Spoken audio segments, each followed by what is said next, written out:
¿Les gusta? Hecha con casi nada.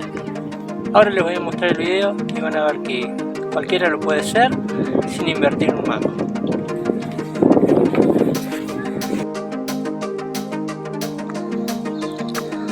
Hola amigos, bueno, hoy vamos a ver cómo ensamblamos una nave chiquitita con muy pocos elementos, ¿sí? Vamos a empezar a ver el video. Bueno, ahí tenemos las cosas que vamos a usar. Sacamos unos pedacitos de un vaso, como ven ahí, y esos son los elementos.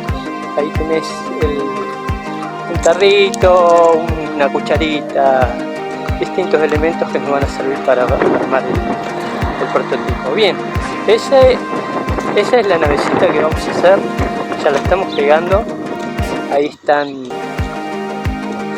digamos, el capuchón. Y bueno, ahí está más o menos armada. La idea es hacer un video cortito, así que bueno, ahí está todo listo y ensamblado, ¿sí?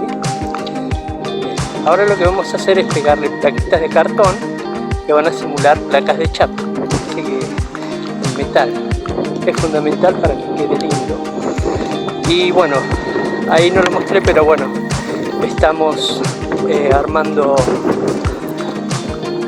armamos con la soguita, le damos terminación y la usamos como cable. Eso bueno, lo van a ver en muchas de mis creaciones. Y bueno, primero pintamos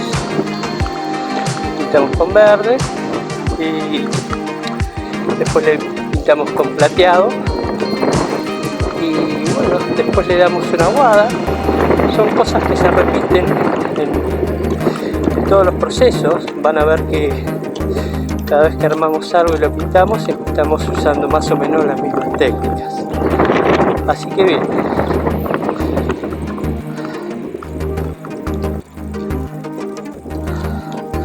Hace un día bastante frío, pero bueno, quería grabar este video así a ver cómo salía. Y nada, mostrarles un poco también el barrio donde vivo, me parece interesante.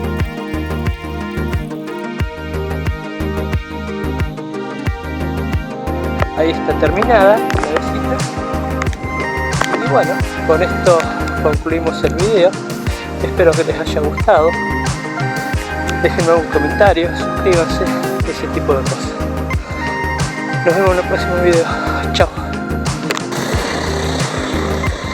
¿A dónde van?